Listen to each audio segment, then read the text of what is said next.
Live from the world's capital markets, here are the latest financial headlines brought to you by News Factory. Hello and welcome to our daily financial outlook. Stay with us for more market headlines.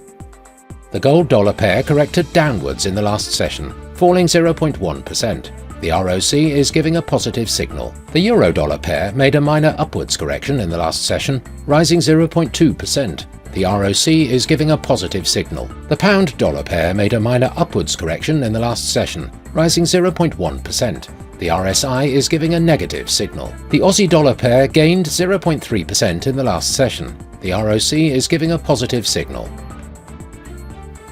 Coming up, our chief analyst's choices for today. Share markets fell as investors braced for a data-packed week, culminating in a US jobs report that could decide whether a rate cut expected this month will be regular or supersized.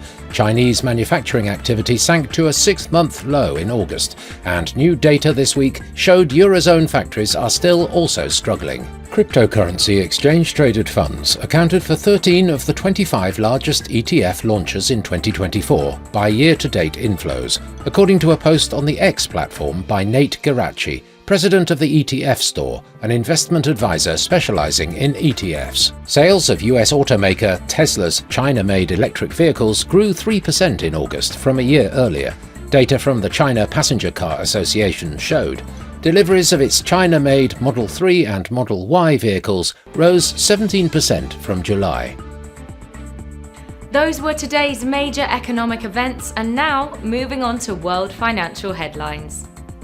The US ISM Manufacturing PMI will be released at 14 GMT. The US ISM Manufacturing Employment Index at 14 GMT.